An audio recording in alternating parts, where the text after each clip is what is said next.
زنگ بزن بگو که من آقا 20 میلیون قرض میخوام، یک جا خیلی مهم گیر کردم، 20 میلیون قرض میخوام، یک ماه دیگه پولشو بهت میدم. زنگ بزن ببینیم میده بهت یا نه. یعنی واقعا یه جوک بلد نیستی؟ نه ماهانه بین 25 30. طرز دویدنش خیلی خنده‌دار بود. دستش چی بود اینجوری بلا می‌کرد، خیلی خندیدم. آخرین سرچ گوگل چیه؟ ایده های ویدیوهات از کجا میاری؟ بیشترین ویویی که داشتی چند هزار تا بود؟ چند میلیون بوده؟ 48 میلیون. 48 میلیون. با نام خدا سلام عرض میکنم خدمت بینندگان عزیز. اومدیم قسمت جدید برنامه پشت پرده با یه مهمان عزیز، خوش اخلاق، خوشتیپ. قبل از اینکه بریم سراغ مهمونمون یه متنی می‌خواستم آماده کردم بهتون بگم، اینه که خدا به دلی که دریاست کشتی میده. دلتو دریا کن، منتظر کشتی خدا بمون. اون لایک پایین بزنید، دکمه مشترک شدن هم بزنید، اگه دوست داشتین هم کامنت بزنید. خب بریم سراغ مهمونمون. مهمون امشبمون علی غلامی، یکی از بلاگرهای شهرستان نکا، خوشتیپ، خوش اخلاق.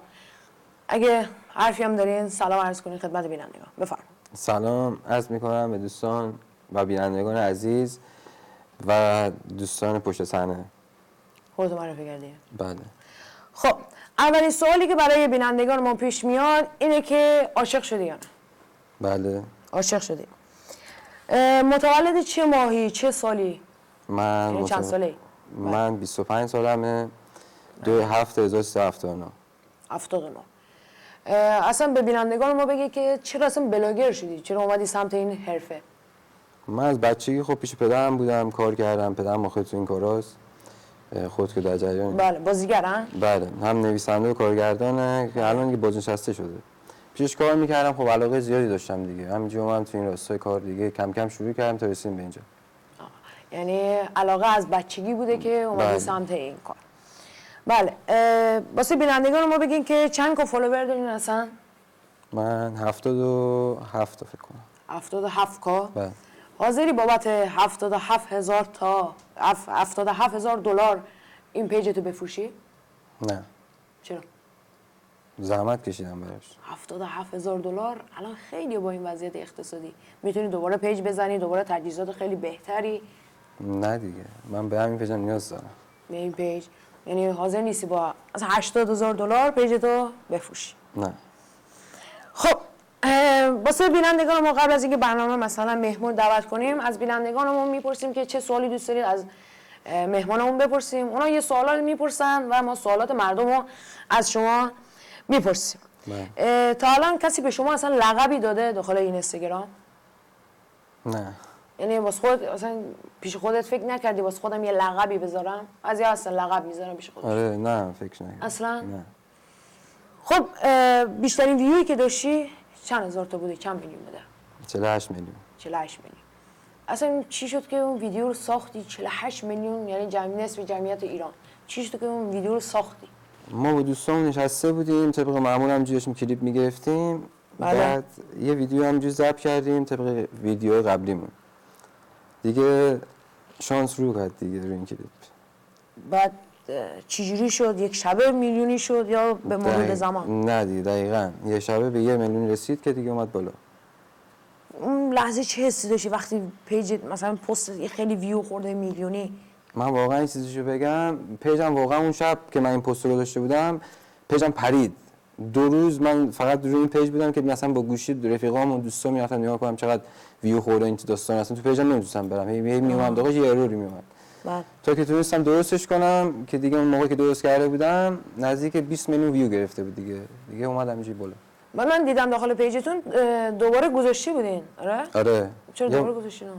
اینا همینجوری گفتم یه دیگه تست کنم ببینم. آره منم بعضی موقع مثلا یه ویدیو میذارم، همین ویدیو آخریمون مثلا 16 میلیون ویو خورده، دوباره میذاشتم دوباره هم ویو میخوره آره دیگه 100%. آره یه ویدیویی که ویو میلیونی دوباره گذاشتم 10 میلیون گرفت. بازم 10 میلیون ویو گرفت، یعنی سر هم 58 میلیون ویو خورد. درست. خیلی خوب بود. یعنی واقعا بعد اینکه اگه یه روز داشت الان ماشینم دیدم داری، ولی اگه مثلا دوست داشتی یه وضعیت اقتصادی جوری بود که دوست داشتی یه ماشینی که خودت انتخاب کنی، چه ماشینی دوست داشتی؟ با این وضعیت اقتصادی که الان ما داریم فکر نکنم بتونیم چیزی. نه الان فرض کن مثلا وضعیت اقتصادی خیلی خوب شده، بخوای مثلا یه ماشینی بخری، چه ماشین علاقه داری؟ لامبورگینی. این که اصلا محال تو ایران لامبورگینی و اینکه بازیگری دیگه درسته؟ بازیگر و بلاگر. بازیگر مورد علاقت کیه؟ پژمان جمشیدی. پژمان جمشیدی چرا؟ دوستش دارم دیگه. نه به خاطر بازیشه، به خاطر تیپشه، نه به خاطر بازیاشه. به خاطر بازیاشه، بازیش خوبه. عالیه. و سوال مردم این که پرسیدن اینه که شغل دومت چیه؟ پیش پدرم کار میکنم. پدر چی کاره است؟ کار نقاشی ساختمون این چیزا انجام میده. نقاشی ساختمون. بله. خب 3 تا از بهترین بلاگرها از نظر خود 3 تا از بهترین بلاگرهای مازندران. افشین فدا. بله من خودم هم میپسندمش. بله. حمید دادا. خب امین رستمی. چه عالی. خیلی هم عالی. و 3 تا از بهترین بلاگرهای ایران از نظر تو. ایران. آرمین احمدی. بازم افشین فدا. بله. افشین فدا اصلا ایده‌اش. آیسان اسلامی. اینم که مازندرانی آیسان اسلامی. داخل ایران جز مازندرانی بگید. حالا تهرانی، کرجی. دیگه والا کسی نمی‌شناسه. حالا ما میپذیریم. و بریم یه آیتم ببینیم، همون ویدیو 48 میلیونی تو بریم با بینندگان ببینیم و برگردیم که قراره یه چالش بزنیم. قبل از اینکه بریم ویدیوشون ببینیم، این برنامه اسپانسر داره و با حمایت‌های اسپانسرمونه که این برنامه تشکیل شده و قراره ادامه داشته باشه. پس از اسپانسر ما حمایت کنید. اگه خریدی دارید محصولات آرایشی بهداشتی که 100% طبیعیه، اگه خریدی داشتین نمیدونم اسپری مام، نمیدونم آبرسان دارن، اگر هم خرید نداشتین پیجشون رو داخل این کپشن تگ کردیم، یه فالوی، لایکی، کامنتی، حمایتی بکنید که این برنامه روپا باشه و ادامه داشته باشه. خب بریم ویدیو میلیونی رو آقای غلامی رو ببینیم و با هم دیگه برگردیم که یه چالش داریم. سعید جان روزگار همینه سلام داداش. علیکم السلام. No, no, no, no.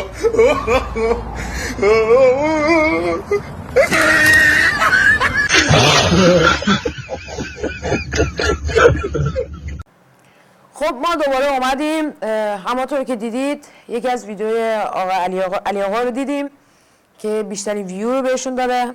خب علی آقا در مورد این ویدیو یه صحبتایی بکنید ببینیم چیه، چه جوریه، کیا بازی کردن، چجوری داستانش. بله ما این کلیپو با برادر ننی بهتون بگم چجوری بهتون بگم، واقعا خیلی دوستش دارم این آقا رو. آقا رولا رو میگم، همون آقا شاپور. بله آقا شاپور که با هم دیگه کارو شروع کردیم، از صفر شروع کردیم رسیدیم به اونجا. بله. و اینکه طبق معمولش ما کار می‌کردیم، اون روز اون کارو گرفتیم که بینندگان دیدن دیگه. بله. چجوری بازی کرد. واقعا بازی رو این بود. خیلی واقعا بازی رو این بود. ما نمیگیم واقعا خیلی قشنگ بازی کرد. و اینکه باعث شدیم ویو رو بگیریم دیگه. طرز دویدنش خیلی خنده‌دار بود. دستش چی بود اینجوری بلو می‌کرد، خیلی خندیدم. خیلی قشنگ بازی کرد. آره واقعا هم دستش درد نکنه. من خیلی ممنونم. بله. کامنت منفی داشتین تا الان از اول فعالیت تا؟ آره. چی بوده؟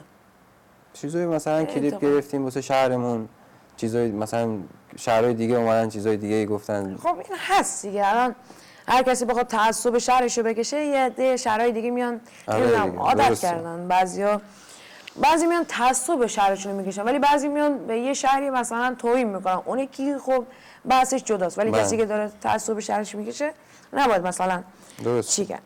خب سوال کلیدی که من خیلی دوستش دارم، آخرین سرچ گوگل چیه؟ بود نگاه کنم. ما منتظر میمونیم تا ایشون سرچ گوگلش بیارن. همونطور که میدونید این برنامه اسپانسر داره و با اسپانسره که برنامه روپاست و داره تشکیل داده شد و داره ادامه پیدا میکنه. مثبت سلامت، محصولاتش 100% طبیعیه. پیجشون هم تو کپشن هست، پیدا کردین؟ بله. خب چیه؟ هواشناسی مازندران نگاه. ببینم. بفهم. بله هواشناسیه. شانس آوردی. من خیلی این سوال دوست داشتم و هر مهمانی بیاد جای کلیدی ازش میپرسم. خب ایده ویدیوهات از کجا میاری؟ از کلیپ‌های بیشتر خارجی استفاده میکنم و اینکه خودم بعضی اوقات یک کلیپ‌های مثلا یه گهگداری میاد تو ذهنمون استفاده میکنیم و اینکه با کمک پدرم هم هست. خیلی ممنون. پدر واقعا. خب آقا ما بریم با علی آقا یه چالش برگزار کنیم. ببین من 2 تا چیز بهتون میگم، یکی رو انتخاب کن. خب پرسپولیس یا استقلال؟ استقلال. کمدی یا ترسناک؟ ترسناک. رپ یا پاپ؟ رپ. اینستاگرام یا یوتیوب؟ هر دو. یعنی یکی با یکی. اینستاگرام. اینستاگرام. سگ یا گربه؟ سگ. اپل یا سامسونگ؟ اپل. جنگل یا دریا؟ جنگل. شب یا روز؟ شب. سفر خانوادگی یا با دوستان؟ خانواده. خانوادگی. فسود یا غذای سنتی ایرانی مثلا؟ سنت ایرانی. سنتی.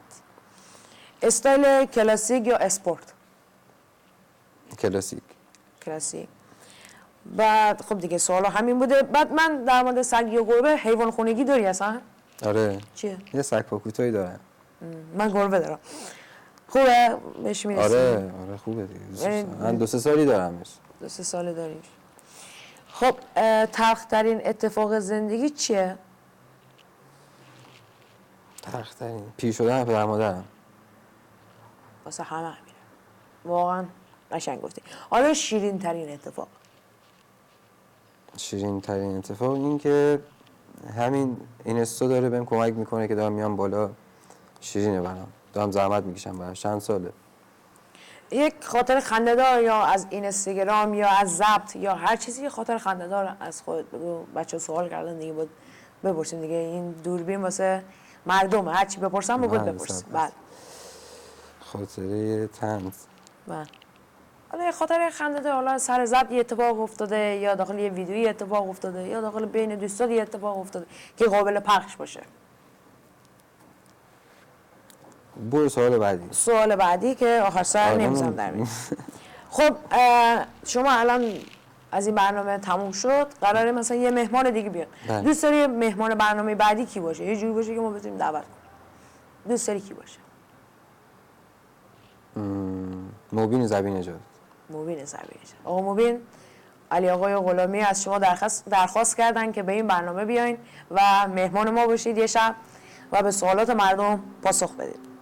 آهنگ مورد علاقت چیه که داخل تنهایی گوش میدی؟ آهنگ مورد علاقم، من همه آهنگا رو گوش میدم. اون بستگی به اون لحظه داره. ناراحت باشم یا نه شاد باشم. داخل تنهایی خب بیشتر آهنگای داخل ماشین اینا گوش میدی؟ مازندرانی بیشتر گوش میدم. مازندرانی. خب ببینید من یه سوالی میپرسم، شما باید جواب بدید که بعد بریم یه آیتم ببینیم و بیایم که قراره یه چالش بهتون بدیم انجام. ببینید الان مثلا من بلاگرم، شما مثلا بلاگر. خب این الان مثلا دوربینه. بله. خب الان مهران مدیری، من، شما بلاگر چی میشه؟ بلاگر چی میشه؟ مهران مدیری بازیگره. من بلاگرم. خب یه ربطایی دارید میگه. ربطش اینه که اون بنده خدا تو تلویزیون نه سوال من متوجه نشده، مهمونا شاید متوجه شده باشن. این که الان من بلاگرم، شما هم بلاگرید. خب اینم که دوربینه. خب من و شما بلاگریم با مهران مدیری بین دوربین. خب من و شما بلاگریم دیگه، مهران مدیری و دوربین. خب جواب چی میشه؟ خیلی ساده است. الان اونایی که بینندگانی که داخل خونه دارن میبینن جوابش الان میدونن. چیه؟ خب دوربین، مهران مدیری، من و تو. نه من و شما که نه، مثلا مثال زدم که الان بلاگری که داخل این جمع هست من و شما هم دیگه. مهران مدیری هم که بازیگره، دوربین. خب من و شما و مهران مدیری و دوربین. نمیدونی جواب شما؟ به جهازی یادت میکردم. گفتم یه سوالی بپرسم دیگه سوالات من هنگ کردم خدا. نه مردم گفتن که یکم مخش کار بگیر. من هرچی مرسی. تشکر کرد از منو. گفتن یکم مخش کار بگیر. گفتم خدای من چیکار کنم؟ گفتم یه سوالی اصلا یه چیز بی ربط و به یه بی ربط دیگه بچسبونم، شاید یه چیز خنده‌دار در بیاد. قشنگ بود. مسخره می‌کنی؟ نه والا خوشم اومد. خب یه جمله بخوای به دوربین، این دوربین شماست، یه جمله به مادرت یا پدرت بگو که اینا واسه زحمت کشیدن، یه جمله بهشون بگو. من هر چی دارم از پدر مادرم دارم. بله. و اینکه از همینجور میگم که خیلی دوستشون دارم و اینکه دوست دارم سایه‌شون قبل این که برای پدر مادرم اتفاق بیفته، همیشه از خدا میخوام برای من این اتفاقی بیفته که نبینم اون صحنه رو. خدا نکنه. همین دیگه، خیلی دوستشون دارم. بله. بعد اینکه بریم یکی از دیگه ویدیوهاتون رو ببینیم، برگردیم یه بازی یه چالش کوچیک بهتون میدیم و خداحافظی میکنیم. مرسی. دیگه بریم یه آیتم ببینیم، یکی از ویدیوهای خنده‌دارتون رو با بینندگان عزیز ببینیم و برگردیم. بس مردم سگ داره، منم سگ داره. که سگی گیخال سگی غیر کن قضایی که تره دنده به خدا که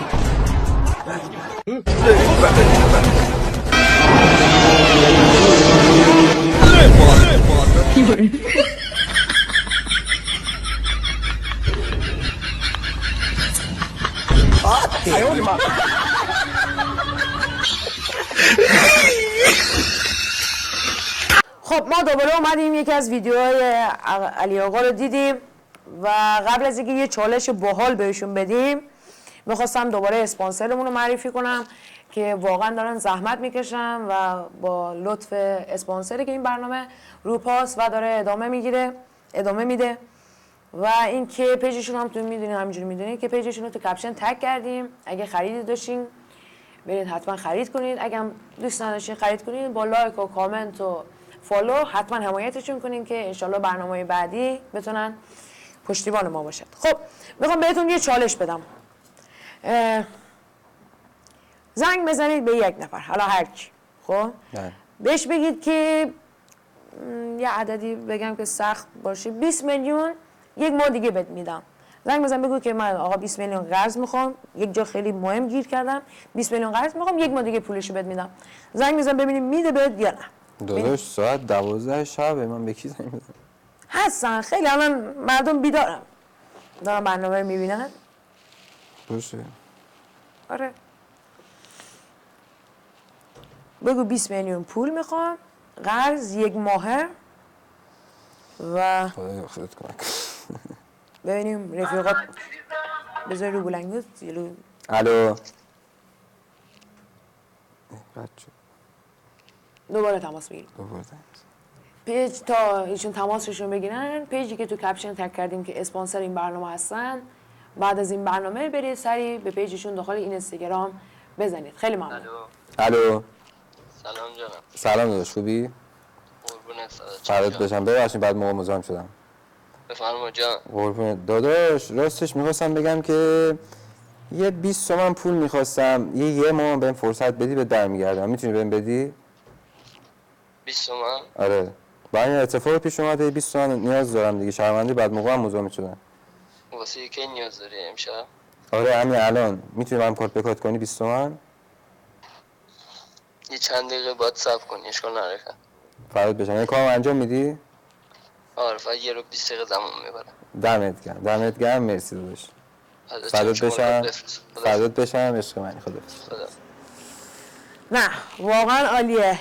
آدم همیشه یه همچین رفیقایی نیاز داره که داخل سختی ها همیشه پشتیبانش باشن و اینطور موقعی که گیر کردی دستتو بگیرن، به جای اینکه هلت بدن داخل چاه دستتو بگیرن. واقعا رفیق خوب نعمت. 100%. واقعا عالی. خب بریم ببینیم. قراره من بازیگرا رو که میشناسی، خب من یکی رو مثلا 2 تا گزینه بهت میگم، 2 تا بازیگر بهت میگم، تو باید یکی رو انتخاب کنی تا به اون بازیگر مورد علاقت برسی. کمدی بیشتر نگاه میکنی یا جدی؟ کمدی. خب بین مهران مدیری و علی صادقی کدوم انتخاب میکنی؟ علی صادقی. بین علی صادقی و رضا عطاران کدوم انتخاب میکنی؟ رضا عطاران. بین رضا عطاران و سیروس گرجستانی کدوم انتخاب میکنی؟ یکم قدیمی تر بریم. خدا بیامرز. خیلی خدا بیامرز. خب بازم همون رضا عطاران. رضا عطاران. خب بین رضا عطاران و سعید آقاخانی کدوم انتخاب میکنین؟ رضا عطاران. بین رضا عطاران و سیامک انصاری؟ بازم رضا عطاران. بین رضا عطاران و مهران غفوریان؟ رضا عطاران. بین رضا عطاران و حامد آهنگی؟ بین حامد آهنگی و پژمان جمشیدی؟ 100%. بین پژمان جمشیدی و پژمان بازری؟ بازم پژمان جمشیدی. اما اول برنامه گفته بودن که بازیگر مورد علاقه شون پژمان جمشیدیه و پس بهترین از نظر تو بازیگر همون پژمان جمشیدی. حالا چه آهنگای گوش میدی خواننده مثلا مد نظرت کیه؟ مازندرانی و ایرانی. یکی مازندرانی بگو یکی ایرانی. سانسور میکنیم خب بگو میذاریم. یه اسم دیگه بگو دوباره یه اسم دیگه بگو. یه اسم دیگه کی رو بگم؟ یکی رو بگو نمیدونم بهنام بانی این همه آدم هستن. محسن ابراهیم زاده. محسن ابراهیمی زاده. مازندرانی جواد عباسی. جواد عباسی عالیه. اف که کپی رایت میخوره وگرنه یه آهنگشو میذاشتیم. و یک سواله که اول برنامه ازتون پرسیدم که گفتین آخر برنامه یه خاطر خنده دار تعریف کن. جوک بگو اصلا جوک بگو. جوک؟ آره جوک بلد این همه بلاگر طنز که باید همیشه تو یقش یه جوک طنز داشته باشه. خنده دارم نبود اشکال نداره دیگه مردم درخواست کردم میگه بگو یه جوک بگه ببینم میتونه یه بلاگر همیشه همراه خودش یه جوک داشته باشه آماده. ندارم بخوام. یعنی واقعا یه جوک بلد نیستی؟ نه. الان مثلا رفتی یه جا مهمونی گفتم مثلا شغل چی مثلا بگی بلاگرم. میگه بلاگر چی؟ میگه مثلا کمدی طنز. میگه خب یه جوک طنز بگو ببینیم میخندیم یا نه. وای چی بگی؟ میگه بلد نیستم. واقعا بلد نیستی؟ نه. خب سوال بعدی این که این یکی که گفتی بودم که آخر سر بپرسم که جواب نداده بودی. ایده‌هات هم که گفتی از چیای خارجی میاریم و اگه اینم دوربینه و مردم اگه حرفی دارید بگید که این سوالا رو مردم طرح کردن. اگه حرفی دارید بگید. حرفم اینه که بالاخره بلاگرها رو حمایت کنن. خب بله. دوست دارم که حمایت کنن. بالاخره هر کی از یه جایی شروع میکنه تا به اون جایی که میخواد برسه داره زحمت میکشه. 100%. همین دیگه حمایت کنین منم فالو کنین. پیجشون رو تو کپشن گذاشتیم. حتما آقا علی آقا فالو کنید حمایتشون کنید. و درآمدتون از این اینستاگرام اینو گذاشته بودم آخر سر مخصوص خیلیاتون پرسیده بودین درآمدتون از این اینستاگرام چقدره؟ تا حالا بهش فکر نکردم. یعنی نه تا حالا انجام ندادم. یعنی تبلیغات انجام نه. ندادی؟ فقط تا الان چرا تبلیغات انجام بعضی هستن تبلیغات انجام نمیدن نمیدونم چرا. منم فعلا بهش فکر نکردم دارم کار میذارم دیگه. خب اینم که سوال بینندگان عزیز بوده. حالا سوالایی که خودم مثلا پیش خودم فکر کردم اینه که داخل ویدیوهات سوتی داشتی که مردم متوجه نشن مثلا سوتی داده باشی؟ آره. کجا بوده؟ بیشتر کلیپم مثلا یه تیکه‌های سوتی دادم که خودم نفهمیدم با کامنت‌های مثلا دوستام رفیقام یا مثلا بینندگانی که می‌دیدن بهم میگفتم من خودم تا اونجا متوجه میشم سوتی دادم. بعد بذار یه خاطره از جفتمون تعریف کنم. یه روز من داخل فضای مجلسی داشتم استودیوها رو همینجوری چک می‌کردم دیدم یکی از استودیوها دیدم که یه مثلا فراخوانی دادن که بازیگر میخوان و من علی آقام که قبل از اینا با هم دیگه رفیق شده بودیم و مثلا در پیام و اینا قرار بود همکاری کنیم و یه مدت نمیدونم چی شد که این پیام‌ها دیگه حذف شده بود یعنی قطع شده بود دیگه یه مدت پیام نمیدادیم تا یک ماه بعد از یک ماه من یکی از استودیو دیدم که فراخوان داده بودن واسه بازیگری من شماره‌اش رو گرفتم زنگ زدم گفتم ببینم چیه شاید به درد ما بخوره و زنگ زدم صحبت کردیم بعد متوجه شدم وسط را گفتم منو میشناسی؟ گفت شما؟ گفتم من علی رمضانی. گفت من علی غلامی ام. دیگه از اونجا گفتم بس با هم دیگه رفیقم شدیم که بعد از اونجا به بعد قرار بود همکاری کنیم که متأسفانه نمیدونم دیگه زنگ نزدن ما رو قابل ندونستن. نه فرض بشه.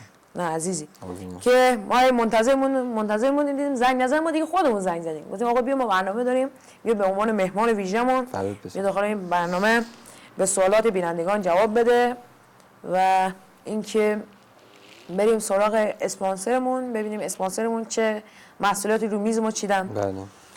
خب اولین چیزی که برای ما چیدن کرم آبرسان خیاره که ضد لک و ضد چین و چروک و با گلاب و آلوبرا خیلی چیزای خوب درست شده. این کرم آبرساشونه. بعضی از محصولات هر قسمت چند تا محصول جدید میارن. کلی محصول دارن. بعد این یکی هم که اسپری مو خیلی خوشبوه. هم لطیف میکنه مو رو، نرم میکنه بو کن. مثل عطر موه. بله. اصلا خیلی بوش خوبه. عالیه. این قیمتاش چجوریه؟ اصلا باور میکنین 90% قیمتاش زیر 300,000 تومانه. واقعا؟ بله همینا. الان کرم خیار حالا نمیدونم این برنامه بعدا این قراره که مثلا ببینن بینندگان عزیز الان 100,000 تومانه 98,000 تومانه در حال حاضر. الان اینم آبرسانه ولی طوری دیگهش اینم در سرم ویتامینه، اینا بکن. شما تستر مردمید الان. بله. اصلا نمیدونم بوی پرتقال چیه، خیلی بوش عالیه. من نمیدونم چرا امروز همه رو عطر گذاشته. اینه کم که مام اسپریه با ضد بوی عرق 100% طبیعی، راهی خنک و طبیعیه. اینه کم که همه مردها نیازش دارن، بوگیر کفشه. اینا بعضی میگن نمیدونم سرکه و چیزی بریزین داخل کفش بوش گرفته میشه. نه بابا، همه چیز کار خودشو داره. میگن هر چیزی رو بهر کاری ساختن. نمیدونم مثالش درست باشه اینجا. این که میگه قشو بریزی داخل کفش، یه روز در میون، 2 روز در میون دیگه کفشت بونی میده. اینم که خمیر دندون گیاهی با طعم موز، نمیدونم بچگونه‌شو دارن، دخترونه‌شو دارن، پسرونه‌شو دارن، طعمای مختلفشون دارن که گیاهیه. واقعا این دفعه محصولاتشون بسیار عالی. آره واقعا بی‌نظیر بوده. و اینکه حرف آخری داری به دوربین برای خدافظی، تشکر چیزی دارید به دوربین خودتون؟ خیلی خوشحال شدم تو برنامه شما حضور آوردم و اینکه از عوامل پشت صحنه خیلی تشکر میکنم، از بینندگان عزیزم خیلی تشکر میکنم که این برنامه رو دارن دنبال میکنن و اینکه دوستتون دارم دیگه. بعد قبل از اینکه برنامه رو پایان برسونیم، شاید اصلا واسهتون سوال شده باشه که این استودیو کجاست که اینقدر جذاب و اینقدر مرتب با همه چی، نور کافی، دوربین با کیفیت. اینجا استودیو آقای گنجیان از ساری، واقعا استودیوش بی‌نظیر. استودیو رو بذاریم کنار، واقعا اخلاق حرفه‌ای و من لذت بردم در کنارشون. این اولین برنامه است، اولین برنامه در کنارشون هستیم.